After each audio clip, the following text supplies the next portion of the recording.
Hello guys, welcome to the channel. In this video, I'm going to share current affairs of 1st अक्टूबर। किसी भी exam के लिए अगर आप प्रिपेयर कर रहे हो, चाहे आप जेकेएसएसबी एग्जाम की तैयारी कर रहे हो, रेलवे एग्जाम या फिर कोई अदर एग्जाम हो, किसी भी इंडियन स्टेट का करंट अफेयर्स की हम शुरुआत कर रहे हैं। एंड जैसे आपको डेली करंट अफेयर्स इससे पहले मिलते थे, आई नो काफ़ी टाइम बाद आज फिर हम शुरुआत कर रहे हैं। देखो, अगर मैं पर्टिकुलरली जेकेएसएसबी एस्पिरेंट्स की बात करूं, आई नो आप लोग इंतज़ार कर रहे हो कैलेंडर का, बिकॉज जेएंडके के 2021 के बाद अगर मैं बात करूं, अभी तक एक डार्क एरा जिसे मैं कहूँगा, रिक्रूटमेंट हॉल्ट हो रही है, रिक्रूटमेंट कैंसिल हुई ड्यू टू स्कैम्स, देन उसके बाद सारी चीज़ें हुई एंड अभी भी डिले चल रहा है जो बिल्कुल भी स्टूडेंट्स के फेवर में नहीं है। स्टिल मेरा भी यही था कि चलो थोड़ा वेट किया जाए, मैं भी चीज़ें स्ट्रीमलाइन हो जाएं, बट अनफॉर्चुनेटली जेकेएसएसबी एस्पिरेंट्स की बात करूं तो अभी तक कोई भी चीज़ें ऑन ट्रैक नहीं दिख रही, but still we have to study. And आज मैं शुरुआत कर रहा हूं फिर से फाइनली।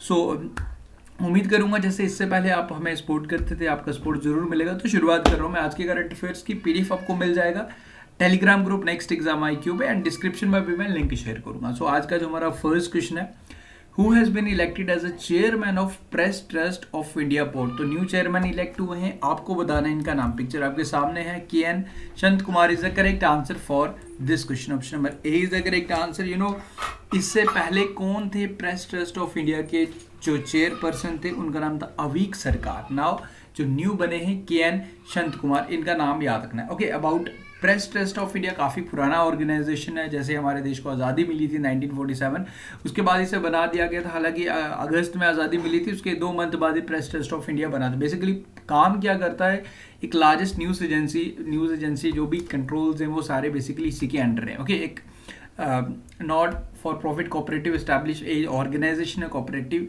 है, जो 1947 में बना था, जिसके हेडक्वार्टर्स आपको हमारी कैपिटल न्यू दिल्ली में मिलेंगे। ओके, हेडक्वार्टर्स पर आप याद रख लीजिएगा, फाउंडेशन ईयर आप याद रख सकते हो।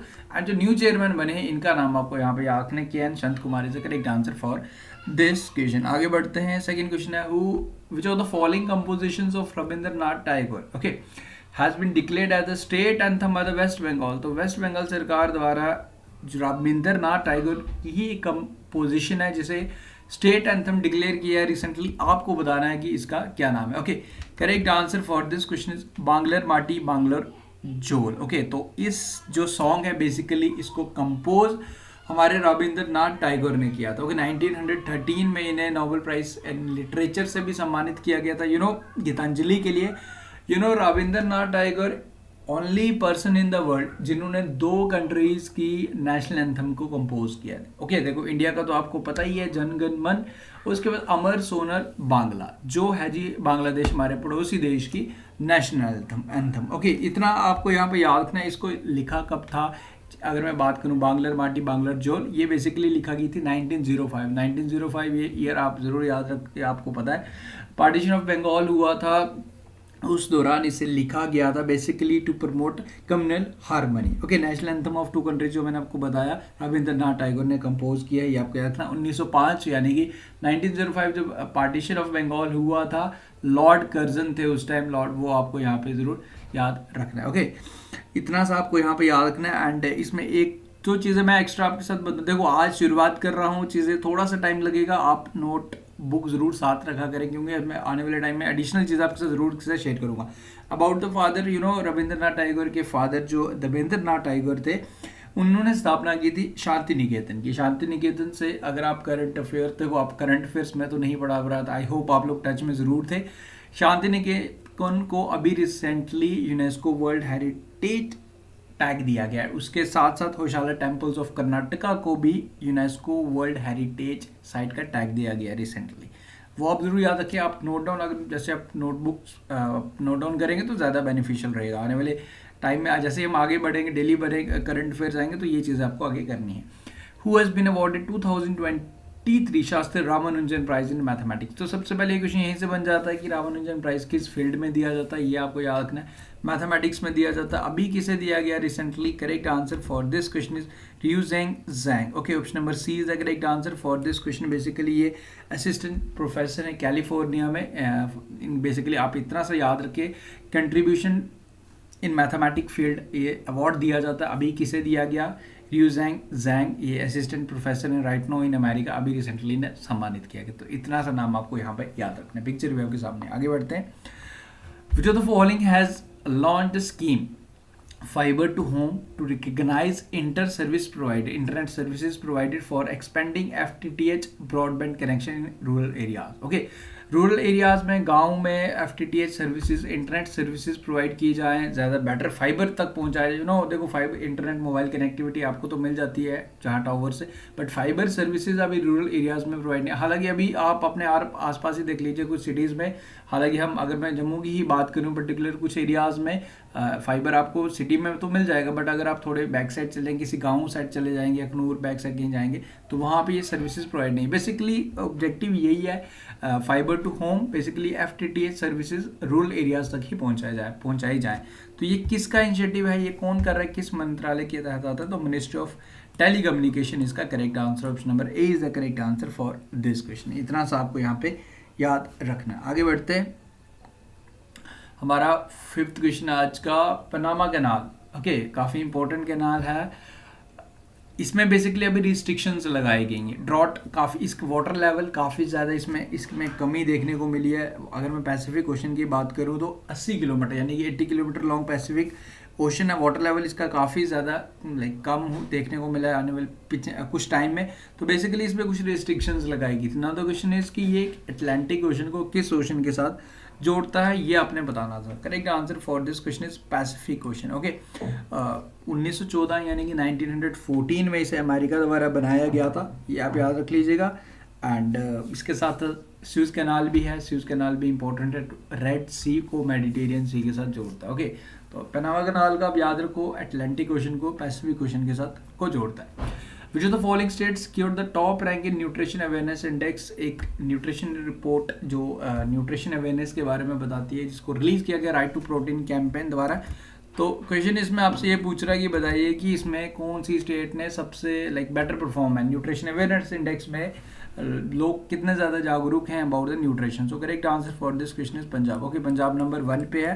अगर मैं एवरेज लेवल की बात करूँ ऑल अदर इंडियन स्टेट्स, इसमें 11%, 11% पंजाब अबो है अगर कंपेयर करूँ मैं बाकी स्टेट्स में। ओके, अगर मैं वो स्टेट की बात करूँ सबसे ख़राब performer among the awareness about nutrition, तो बिहार नंबर 1 पे है। ओके, पंजाब नंबर 1 पे है बेस्ट कैटेगरी में। अगर मैं सबसे ख़राब की बात करूँ बिहार है नंबर 1 पे, अगर मैं बॉटम से बात करूँ। ओके, आई होप आप कंफ्यूज नहीं होंगे।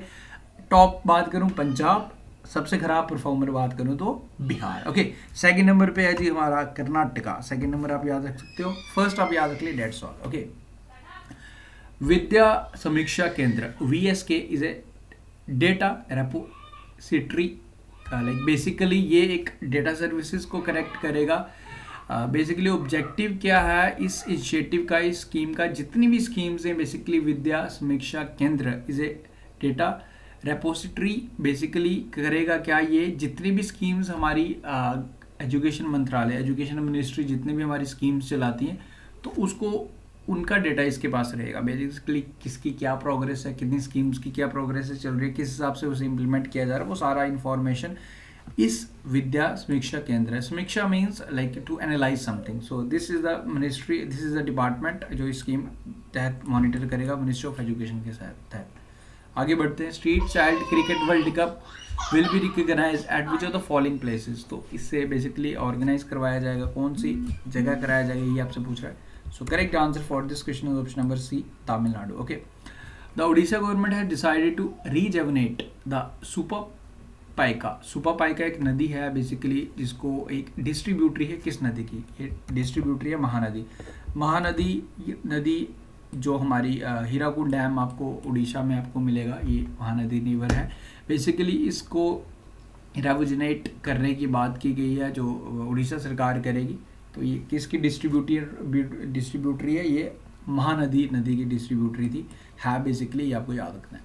सो आज का हमारा लास्ट क्वेश्चन है, who created the history by winning the 24th grand slam title in US open title. तो किसने जीता है अपना 24th ग्रैंड स्लैम टाइटल, तो ये जीता नोवाक जोकोविक फ्रॉम सर्बिया, ये आप याद रखें।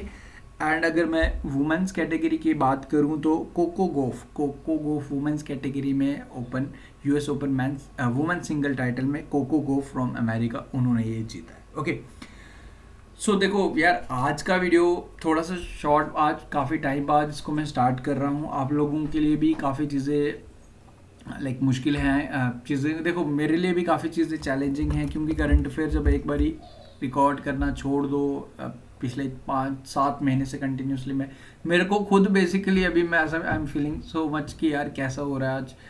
बट द पॉइंट इज़ कि ये एक जो माहौल जो हमारे JNK में बना था फ्रॉम लास्ट, अभी भी बना है बेसिकली, बट स्टिल हमें मूव ऑन करना। मैं बेसिकली, मैं आपको टू बी वेरी फ्रैंक यार, करंट अफेयर्स ना बनाने का रीज़न यही था कि चीज़ें स्ट्रीमलाइन हो जाएं, चीज़ें हमें पता चलें कि आपके एग्ज़ाम्स कब होंगे। क्योंकि एट दी एंड हम तभी पढ़ते हैं जब हमें पता कि हमारे एग्ज़ाम्स कब होने वाले हैं, तो हमें एक टारगेट सेट करना। बट हमारे यहाँ unfortunately we are living in the era जहाँ बिल्कुल भी स्टूडेंट्स के बारे में कोई नहीं सोचा जाता है। एंड अनफॉर्चुनेटली पिछले 3-4 साल से जो, क्या बोलूँ अब, चीज़ें जो आप सब लोग जानते हो, तो यही रीज़न था। मैं भी काफ़ी ज़्यादा मेंटली आप कह सकते हो, मतलब काफ़ी ज़्यादा स्ट्रेस में रहता है कि यार आखिरकार चीज़ें अगेंस्ट हो रही हैं।